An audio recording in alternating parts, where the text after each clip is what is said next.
Hello everyone, this is Gautam from Shailaja IAS. The issue that we'll be discussing here is your 16th Finance Commission report. Now, why it was in news?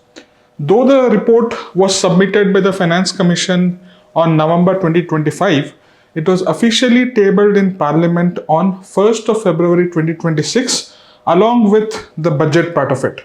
And that is why it was in news. We'll try and understand what were the key recommendations of the report, what are the changes that it is suggested, and who are the biggest gainers, and what are the, you can say, concerns or the criticisms that continues unchecked, right? Before we move into the exact details of the report, I would like to spend some time to fresh up the basic understanding or the basics of your Finance Commission. Now,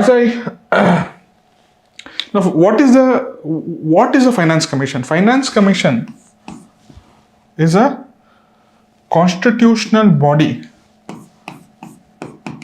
Finance Commission is a constitutional body established under Article 280, constituted by the President every 5 years.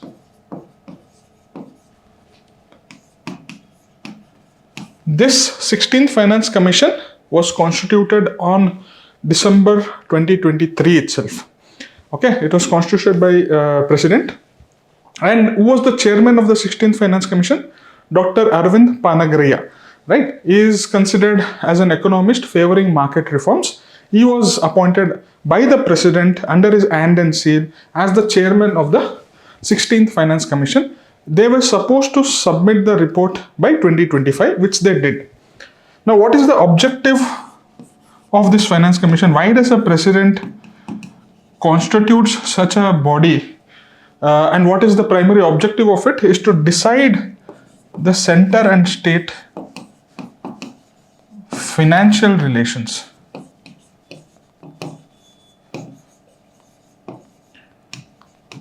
Okay. Now, what do you mean by this? For this, you have to understand something called as Article 270. Article 270, it clearly states that the union government, whatever money it is collecting by imposing certain taxes, needs to be shared, a part of it needs to be shared with the states. So, for example, if it is collecting X amount of rupees, certain portion of that X needs to be shared with the states. That is constitutionally mandated under Article 270. Now, why it needs to be shared with the states is because of the structure that we are having, the federal structure that we are having. The taxes which are very lucrative, for example, your income tax, your corporation tax, your excise duties, your central GST, all of them are yielding good revenues to the union government. But, so the power to impose this taxation and collect good revenue is with the union government. But states have the greater responsibility which are expenditure heavy. For example, healthcare, education, rural development, all of these are actually expenditure heavy. And as a result, but the power in order to collect good revenues are with the union government. So there is a difference in the economic federal structure itself.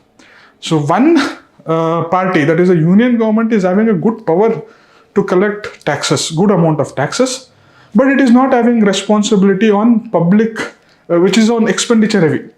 Like because there's all this healthcare, education, rural development are all expenditure heavy. It incurs huge expenditure. But state governments are not having a good revenue source, but they are having the responsibility to spend on these many areas. Okay? So it is in order to rectify this, because states can always say that you have given me the responsibility, but you have not given me the powers so as to fulfill those responsibilities. You say that I need to develop my rural areas, I need to develop my rural roads, I need to establish good medical institutions or hospitals in rural areas and districts, but you're not giving me enough powers to collect revenue from the economic activities within its domain, right? So as a result, constitutional framers thought that in order to address this, it is better we share in a constitutionally mandated manner whatever is the revenue that is being accruing to the union government. And this is called as your divisible pool of union taxes. Now you might ask, sir, will all the tax that is collected by the government, the union government, will it flow to the divisible pool? That which needs to be divided to the states also? No, not necessarily. Okay, there are certain sources of revenue which the union government gets, which will not flow into this union divisible pool. For example, your cess, your Swachh Bharat cess, your surcharges, okay, whatever fees it is going to collect through some of its services. For example, if you apply for a passport, you have to pay 2500 rupees. That is a fees. Cumulatively, it is going to collect certain crores by providing certain services. This fees which is being collected by the union government is not a part of this divisible pool. For example, if it is whatever are the profits from your central government public sector enterprises, okay, profits from Indian Oil or ONGCs, these are all central government owned public sector enterprises. Whatever is the profit that is being flowing to the union government, that will not be a part of this divisible pool. Likewise, this auctions, for example, spectrum auction, coal auction, or any disinvestment. For example, there is a particular land that is with the union government, maybe something related to railways. Suppose it sells off that land through an auction. Whatever that money is coming, that is exclusively with the union government. It is not flowing into the divisible pool. Now, if you ask me the rough share of it, for example, India's union budget is around 30 lakh crore rupees. So it collects from multiple sources almost 30 lakh crore rupees through taxation, through other measures, right? Out of that, 90% is going into the, roughly 90% is going into the divisible pool. 10% is what is being kept exclusively with the union government. Now, the data has shown that this divisible pool as a percentage of total tax collection. Okay, for example, if union government overall from cess, from surcharges, from fees, from profits of central government institutions, or from corporate tax, income tax, central GST, whatever money it is collecting, 90% of it is going into a central divisible pool which has to be shared with the states. The remaining 10% is exclusively with the government. It is not constitutionally mandated to share this amount to the states. Now, the concern is that the share of divisible pool itself is shrinking. Okay, earlier it was roughly around 85 to 90% for the last 6-7 decades. But the last, from 2014 or 2015 onwards, what we are seeing is that divisible pool as a total, as a percentage of the total union budgets, total union revenue, it is now around 80%. Okay, so there is that argument which you are saying that you are collecting taxes which is not flowing into the common pool. You are collecting taxes which is exclusively with the union government, right? So this basic understanding you have to know, the constitutional basis behind it, the philosophical basis behind it, and what do you mean by central pool of, or the common pool of, you can say, resources that needs to be shared with the states. Now, another question, what this Finance Commission is certainly going to do, it is going to decide on the vertical devolution part of it. For example, this common pool, what percentage should be shared to the all states? There are 28 states, right? What percentage of it should be shared to all the states combined, and what percentage should be kept up with the union itself? Okay, so it is going to determine on the vertical devolution. It has been slowly increasing. Okay, earlier, cumulatively states were entitled to 30-31% of the share. The recent finance commissions, that is your 15th finance commission, it said that out of this common divisible pool, state should get 41% of the share. Right? So for example, this common divisible pool is having, for example, 100 crore rupees. 40 crore or 41 crore rupees should be shared amongst all the states. Okay. Now there is an amount which is going to be distributed amongst all the states. Now who is going to get how much? What is the criteria that should be kept in mind when distributing this 41 crores to all the states? How much should be given to Karnataka? How much should be given to Gujarat? How much should be given to Assam? How much should be given to UP, Bihar? All the states. What each state is going to get, that is called as your horizontal devolution. That is amongst the state, among this 41%, how it is going to be divided amongst the states. Now, there will be criteria that will be used to determine this horizontal devolution. They might use population as the criteria. They might use forest cover as the criteria. So there are 6 criteria which has been used by the finance commissions. We'll try and see, are the criteria changed, weightage of that criteria, has it changed or not. So cumulatively, considering all these things, which states are supposed to gain, which states are supposed to lose, that we'll look as we go into the video, right? It is also going to tell, this all things are going to be advised by the finance commission. That is the work of the finance commission. Okay. It is also telling you about grants. For example, certain states are going to incur revenue deficits. Small states or poorly performing states, the revenue expenditure like salaries, all those pensions, all those things will be very high. But the incoming will be very low because they don't have efficient tax structure. So as a result, in order to ensure that day-to-day operations of the state government machinery is running ahead, Finance Commission recognizes these states and provides certain grants. That's a one-time offer, right? It is not loan, it is a grant. Okay, in order to plug your revenue deficit, there are certain state-specific grants. If suppose it has identified certain states needs to be given certain push, so it will provide a state-specific grant. Right? It can provide, I can say, region-specific grants like that, right? Or sector-specific grants. Next is your local body grants.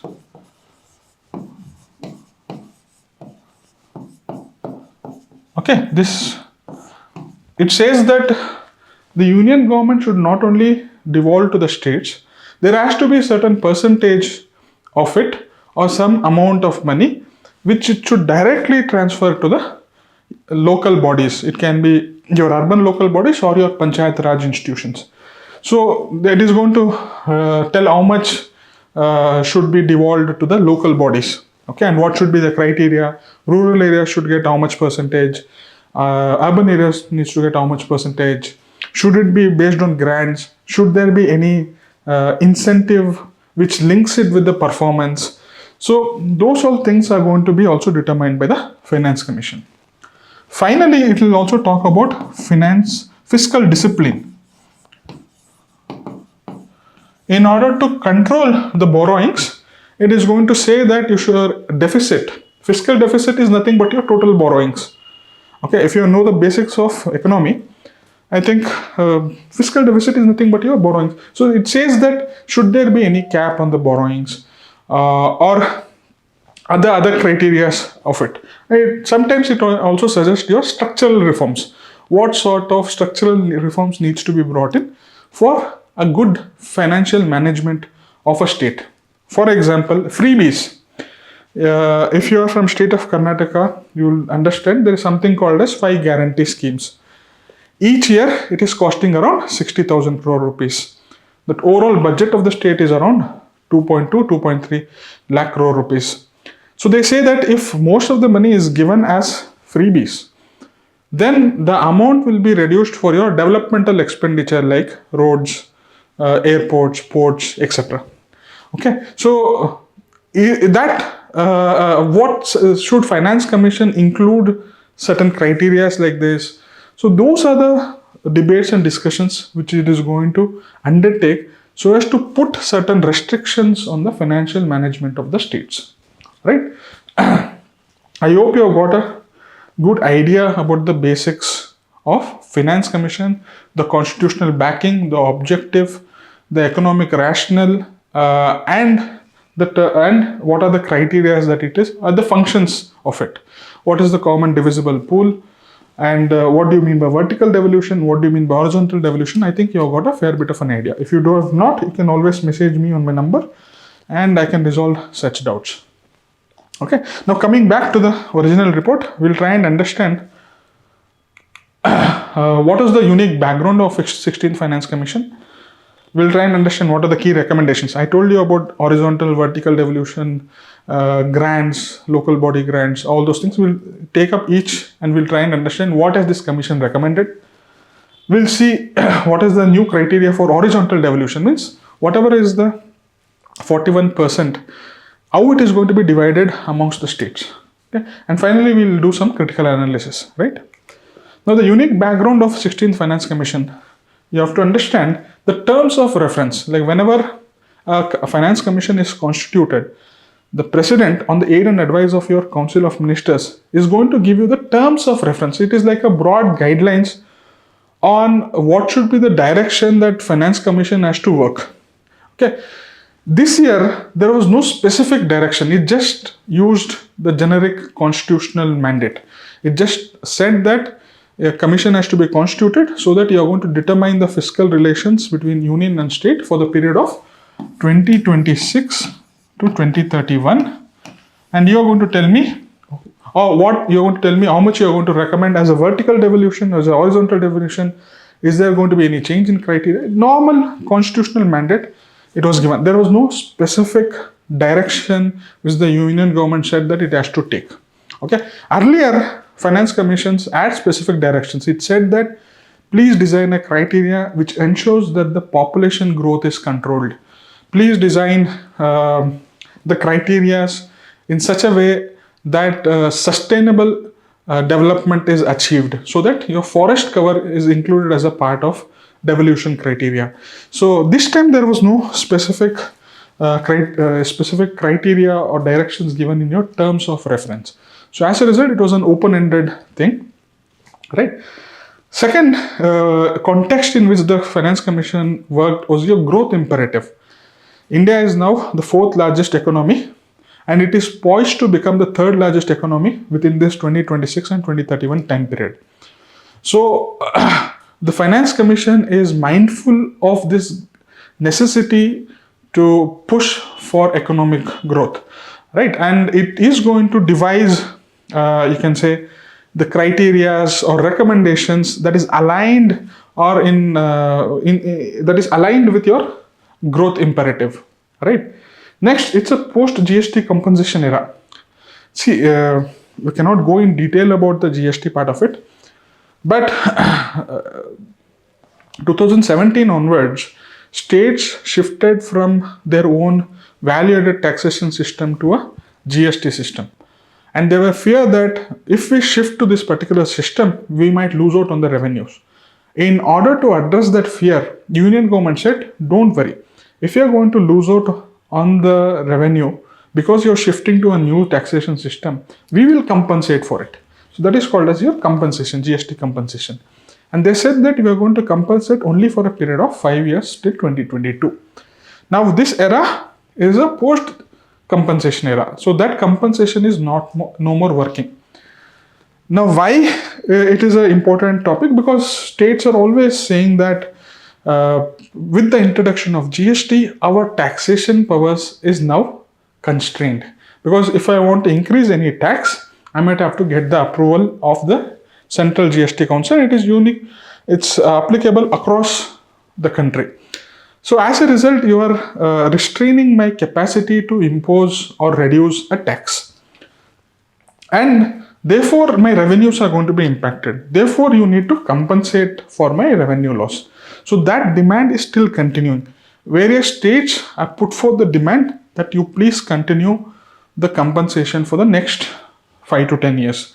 right? But the union government did not agree to it, and Finance Commission is working in this context where there is increased demand by the states in order to continue for GST compensation part. Lastly, there is a demographic risk where it is estimated by 2050 around one third of the population are going to be your old age people, that is above age 60 years.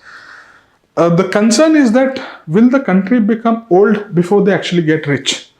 So that is the concern or the context in which the Finance Commission is working. So it is mindful of all this context when it is trying to recommend certain measures in its report, right? Now the question is, are all these recommendations binding on the union government? Not necessarily. The Finance Commission is just going to give its report. It's up to the union government to either accept it, modify it, or reject it.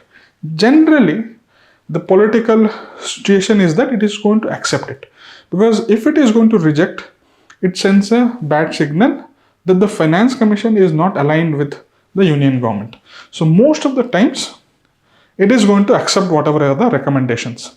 The very first recommendation it said with regard to the devolution part of it is that it has kept this particular rate as it was in your 15th Finance Commission. 15th Finance Commission also stated that it is going to be 41% of the total common divisible pool that is going to be shared with your states. That it has kept it like that. Now when it comes to horizontal devolution, that is amongst this 41%, which state is going to get how much? That we are going to look into in detail in the second part of the video. Right? It has introduced some new criteria called as contribution to GST, contribution to GDP. If a state is performing economically well, and if it is contributing more to the central pool, it is going to get more in return. Why this was important? Because of Karnataka. Karnataka vehemently, or the southern states like Karnataka and Tamil Nadu, vehemently, you can say, criticize the union government for saying that we contribute X percentage to the central pool, we contribute this much to the national GDP, but in return, we are not getting that much. So we are being robbed. Our resources has been taken away, and it is given to other states like UP, Bihar. So that political narrative built up during this last 3-4 years, and as a result, the Finance Commission somehow, I think, listened to them, and along with the growth imperative, it tried to bring out a new horizontal devolution criteria, which I will discuss in a much more greater detail. For now, we have to understand that contribution to GDP has now become an important factor in horizontal devolution, right? Now the grants which was provided, especially your revenue deficit grants. Okay, for example, I am a state of Nagaland, my taxation powers are not up to the mark, but I need to pay my salaries, I need to pay my pensions, I need to take care of the maintenance of the government machineries. So earlier, all these deficits used to be plugged by these grants. Now the Finance Commission, 16th Finance Commission has said that I am not going to continue with it. It is better that you stop all this revenue deficit grants, you stop this sector specific grants, and you stop this state specific grants. Okay. The reason why Finance Commission has given this recommendation is that because once you start giving grants, then states will not take the responsibility to become more financially responsible. Okay, so it needs to improve its financial management. It needs to take care of its state finances. It needs to be more responsible. If I keep on helping the states which are performing badly, they don't have any incentive to improvise upon themselves.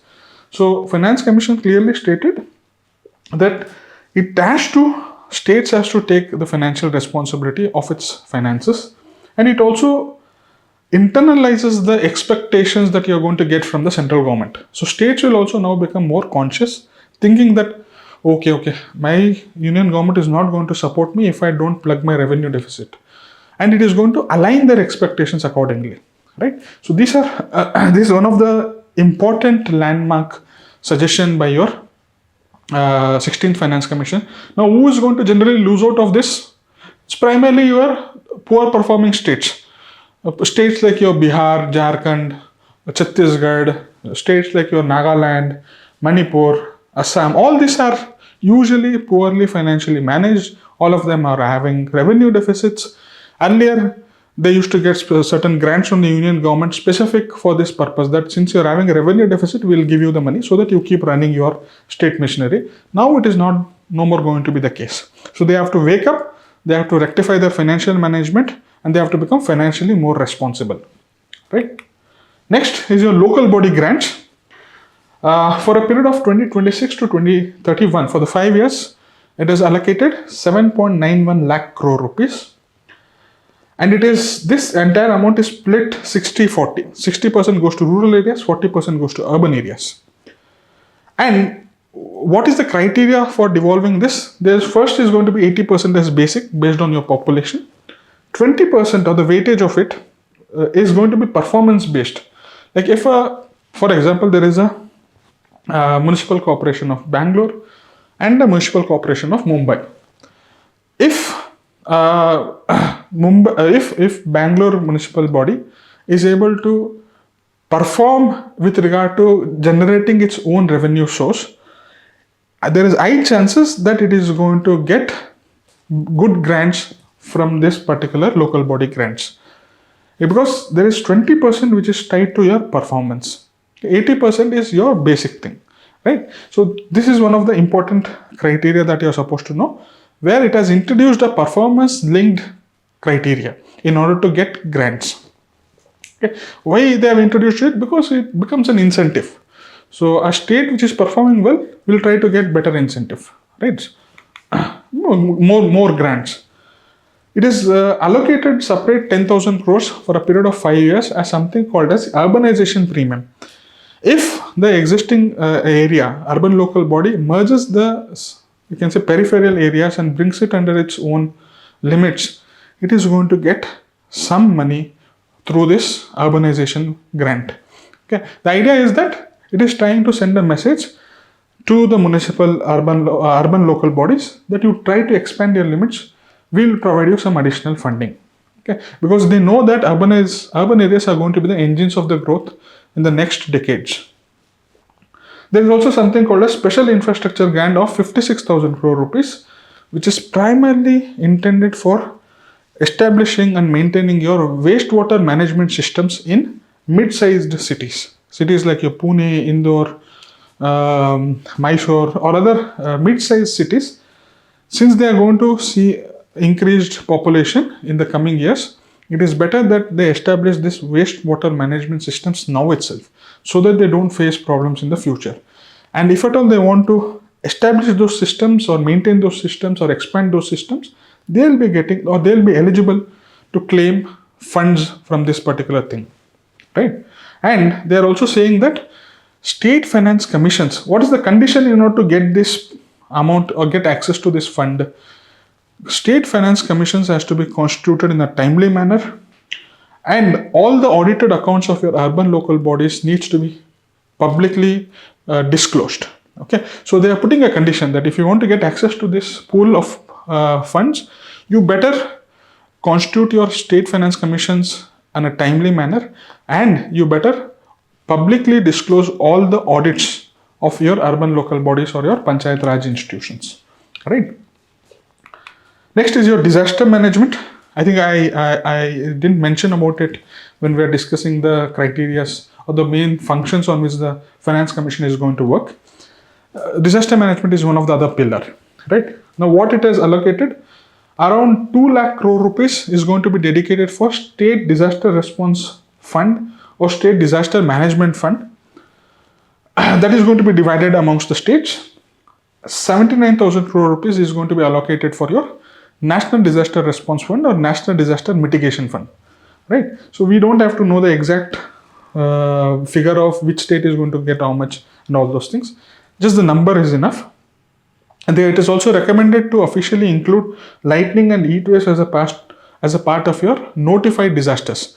Because once there is a destruction due to lightning or heat waves, if it is a part of your notified disasters, they can claim funds. If it is not a part of the disasters, notified disasters, it cannot claim funds, right?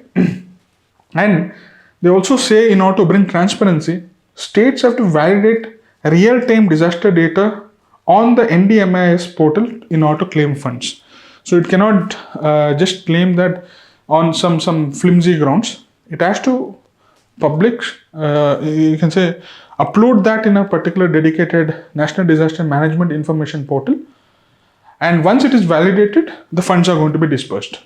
Okay, so these are some of the transparency measures which the Finance Commission has recommended. It has been accepted by the Union government.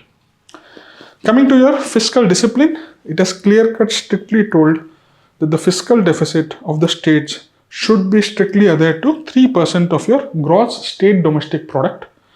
Likewise, for the center, it has suggested by 2031, the fiscal deficit should be 3.5%. Right now, it is around upwards of 4.6%. Gradually, over a period of 5 years, that 4.6 needs to come down to 3.5. That is a recommendation given by your 16th Finance Commission. And they have clearly stated off-budget borrowings needs to be banned. Now, what do you mean by off-budget borrowings? Suppose a union government is borrowing from the market by issuing bonds. It will be part of your financial budget. Now, what these governments used to do very cleverly, they used to borrow money not from a government, not from government bonds, but by your public sector units, for example, IOCL or ONGC, and that money used to be sitting, or that liability or the loan used to be sitting in the balance sheet of your public sector enterprises, though it will be used by the union government, though ultimately union government is responsible for the repayment of those loans because it's a government-owned company, but these loans from your public sector units were not a part of your union budgeting or annual financial statements. So that clearly has been now addressed by the 16th Finance Commission, saying that you don't go for off-budget borrowings. You're better, if you are doing it, do it or disclose it properly. Include it as a part of your union government, you can say, borrowings, right? And that is what it is saying, that you ban on the off-budget borrowings, and you mandatorily disclose. If you are raising funds and if you are using it, you mandatorily disclose. Right now, whatever is the annual budget or whatever is the total liabilities of the union government, it does not include the loans that are being taken by the public sector units. Because all these public sector units are ultimately owned by the government itself. Ultimately, the responsibility is the union government itself. So there is this debate that is going on, and 16th Finance Commission has tried to address it. Structural reforms it has suggested, first and foremost, is your DISCOMs, that is your distribution companies. Electricity is a very interesting sector in itself because it is having a touch point even to a common man. If you want to raise your electricity unit price even by 2 rupees, it has to get that political approval. Okay, and most of these distribution companies are government owned, and since it is government owned, it becomes politically difficult for these distribution companies to increase the prices. Because obviously, if your electricity charges are increasing, the opposition is going to say that the government is not working for the welfare of a common man.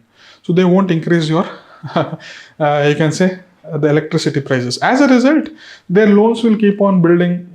Their financial health is going to keep on deteriorating. They'll not be eligible to get better loans. They'll not be, if they get loans, they'll be able to undertake some modernization effort. Okay, so this is a separate topic in itself, right? We'll not go in detail about it. What does the core argument which has been provided is that it has to privatize this distribution companies, and they're saying that union government should try to incentivize it for the privatization, right? They're saying also for the subsidies which has been given by both central government and state government, there has to be a sunset clause that it is going to end in the next 10 years, next 15 years. So that is the suggestion which is being given by your 16th Finance Commission. There is no specific thing like subsidies on midday meals or subsidies on fertilizer, subsidies on food. They're not giving you any specific thing, but they're saying that all those needs to be rationalized and some sunset clause needs to be included in it, right? And with regard to public sector enterprises, they say that those public sector enterprises which are inactive, you please identify them and close them in the next few years. That is what is the suggestion given by your 16th Finance Commission. The biggest or the most well-known public sector unit was your Air India. Air India was actually a government-owned company. It was facing huge financial losses. Every month it used to incur losses. So eventually it said that let me sell off these airlines, and it eventually sold off to the Tatas themselves, right? Initially the airlines was actually nationalized and taken by Tatas, taken over from the Tatas, and the Indian government ran it for a period of nearly 7 decades, and it came a full circle because since it was loss making, it was sold off to any person who can bid it, and finally the winners of that bid was your Tatas themselves, right? So that is one of the example. Like the 16th Finance Commission says that you have to identify more such public sector units and try to sell it off, right? So as I told you, these are the broad recommendations of your 16th Finance Commission. Now coming to the horizontal devolution part of it, we'll try and understand what were the existing criteria of the 15th Finance Commission, that is from 2021 to 2026, and what are the new criteria which is going to be utilized for the devolution of funds amongst the states for the period of 2026 to 2031. Now the first criteria is the population. It is having a weightage of 15% in your 15th Finance Commission. So greater is the number of people, it's a primary need based variable. In the sense, if there are more number of people, they require more money to be spent upon. It's very simple logic. Okay, if UP is having 22 crore population, and if Goa is having, or Karnataka is having around 7 crore population, I cannot give them the same amount, right? I have to certainly give more amount to UP. And what is the weightage for this criteria? It is 15%. Okay, that has now been increased to 17.5%. So who are the states who are going to benefit? The more populous states are going to benefit, because that criteria, the percentage or the weightage of that criteria has increased. So your UP, Bihar and Madhya Pradesh are certainly going to gain, right? Income distance. Income distance means what? Income distance means, for example, the top 3 richest states. Here it is, I think Karnataka, Haryana, and one more, Telangana. Karnataka, Haryana, and Telangana. These 3 are the top richest states of India. They are going to take an average of this.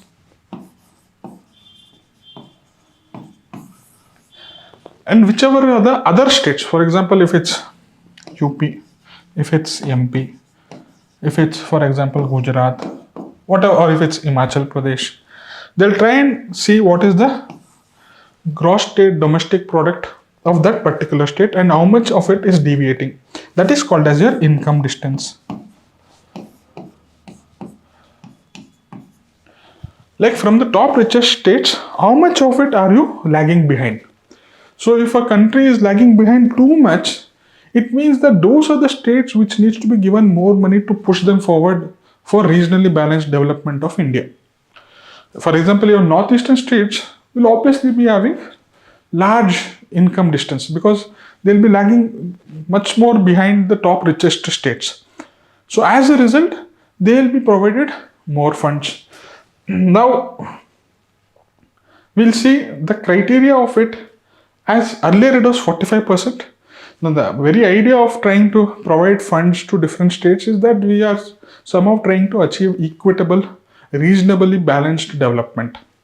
Now that income distance criteria has now gone down by 2.5%. Earlier it was 45%, now it is 42.5%. So what is the outcome of it? The poorer states are going to certainly lose. right, compared to the previous commissions. One important criteria which has been brought in or introduced in the 16th Finance Commission is your contribution to GDP. It is given a weightage of 10%. So the good performing states which are contributing in a good manner to the national GDP or national growth, though will be rewarded. Karnataka, Kerala, Gujarat, Tamil Nadu, they will be rewarded. I'll give you an example of Karnataka. Earlier it was getting 3.6% out of the total pool. Now because of this new criteria, it is getting 4.1% of the total pool, right? Likewise, demographic performance. It was introduced way back in 1970s itself in order to control the population. Whoever was controlling the population better, they used to get good, you can say, funds. That has now been brought down from 12.5% to it has brought down to 10%. Earlier, the criteria to determine this demographic performance was inversely related to your total fertility rate, which was considered as a more complex number. Now they have directly linked it with the population growth. So your demographic performance is inversely proportional to your population growth, and primarily from your 1961 to 2011. So 2011 census has now become a fully functioning indicator or performance criteria to determine your demographic performance in the overall criteria, right? In 15th Finance Commission, 2011 population census was only a part of it, but now it is a complete part of it, right?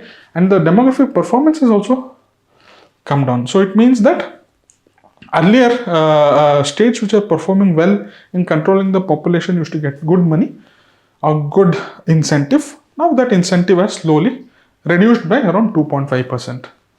Forest and ecology, the percentage has kept the same, but they have changed amongst this the density weighted indicator. If there are very dense, for example, Karnataka and Gujarat, both of them increase their forest cover to 100 acres. Now then look into the density of it. Is it a very dense forest? Are this entire 100 acres very dense? Or is it a low dense forest? So based on that density, your ranking is going to be determined and the percentage is going to be determined, right? Area, obviously 15%, it has now come down to 10%. If it's a large area, they're going to get more funds. Now it has come down to 10%. So smaller states are going to lose out of it, right? Tax effort was one of the criteria in your 15th Finance Commission, which was given a 2.5%. So it was trying to incentivize states to improvise its tax collection capabilities, right? Now that criteria has been now removed. Rather, they have included a new criteria called as your contribution to GDP. That itself is somehow covering your tax effort part of it, right? So this is the crux of the new horizontal devolution criteria that has been submitted by your 16th Finance Commission. Please keep a note of it. High probability that prelims questions can be asked. If you're able to remember all the 6 criteria and if you're able to replicate this table even in your main census, it's going to be a big plus point, right? So if you ask me the philosophy of it, earlier people were entitled. Now they have linked it with the performance. Whatever money you're going to get, earlier you are entitled to it because I am lagging, I am poor, I need to get more money. Earlier it was the case. Now, correct, I agree to that. Along with that, I also need to perform. Just because I am lagging behind, just because I am poor, doesn't mean I don't need to work hard. They're saying that if you are poor and if you are working hard, you will be rewarded more. So it is going to be performance linked, right? Now the biggest winners obviously is your Karnataka, Gujarat, Haryana, Kerala. The losers of it is your Uttar Pradesh, Madhya Pradesh and West Bengal. See, despite UP and Madhya Pradesh being losers, from the previous commission perspective, they still get the major share. 17% of the total amount is going to go to your Uttar Pradesh, primarily because of earlier it was 17.3, now it has come to 17.17. Earlier it was 17.9, now it has come to 17.6. Okay, so even though compared to 15th Finance Commission, they are losers, but still they get the maximum amount because of the various criteria that you saw: population, forest area, income distance. All those things are eventually putting Uttar Pradesh at the top spot, where it gets 17% of the total money allocated for the states. Right. So now coming to the critical analysis part of it, if you can, I can summarize it. Southern states collectively have been the winners because of the new criteria, and it is something called as a Matthew effect. People who are having more shall be given. Okay, so we are moving towards the performance-linked incentive. So, but that is one of the biggest criticisms over here. Whether it's good or bad, I think eventually time will tell. But I think it's a shift in the right direction, which is trying to say that states, you better pick up the responsibilities of driving the growth. If you're picking up responsibilities, if you're trying to perform, we'll try to provide you more money. Okay, so that's the argument. So they're trying to induce that competitiveness amongst the states itself. It cannot just sit back and play victim card and say, I'm lagging behind, I'm poor, I don't manage my finances well, so please give me more money. And that is not going to work. Right? Now, the major concern or the criticism of your 16th Finance Commission was the demand of the states to increase the vertical devolution from 41% to 50% was not met. 18 states had actually recommended that you please increase this vertical devolution, whatever is the 41% that you are giving, to 50%. First thing. Second thing, they said that Union government is increasingly resorting to cess and surcharges, which is not a part of the common divisible pool. So try to include the cess and surcharge also within our pool, right? And they said that GST autonomy is now curbed. So try to address somewhat about the compensation and other parts of it. Okay. So if you ask me of federalism, primarily the states demanded increase of vertical devolution from 41% to 50% and inclusion of cess and surcharges into the common divisible pool, right? Another criticism is that they have removed that revenue deficit grants, right? So 13 states are going to be impacted because of it. So there is no safety net. Maybe they should have given some time frame that over a period of time these grants are going to be removed. That is one of the concerns. Northeastern states, Northeastern Illy regions states, they called that it was a lifeline. They might face financial distress in the coming years. Somehow Union government will figure it out a way to help those states as well, right? Now they are also inducing certain conditionalities, especially for your urban local bodies. I told you 20% of the urban local body grants was dependent upon the performance on how effectively you are going to increase your own revenue sources. Now that may not be the right thing, is what some analysts have said, primarily because not all of them are capable enough, not all of them are having good manpowers. So one size fits all approach is not the correct way, or to introduce all these conditionalities linked with the performance. So that is one argument which they have said. And whatever the structural reforms it has submitted with regard to the privatization of your electricity distribution companies, or closure of your central public sector units, or your subsidy rationalization, all of them are not going to be as easy because it is a politically difficult matter. Okay, to arrive at a consensus in order to privatize this, it's not an easy matter. So they say that implementation is going to be the biggest challenge for all these structural reforms that has been suggested by your 16th Finance Commission. So that is all about the commission. I hope you have got a fair bit of an idea. I know our video has been a bit lengthy, but I tried to address some of the basics and give you a context behind the functioning of the 16th Finance Commission and the critical analysis of it. The summary part of it has been provided in our, you can say, Telegram channel, and the infographics will be a part of your February month's mains infographic magazine. So if you still have any doubts, please, you can drop a message to my number, or you can drop a mail to my email ID. Thank you.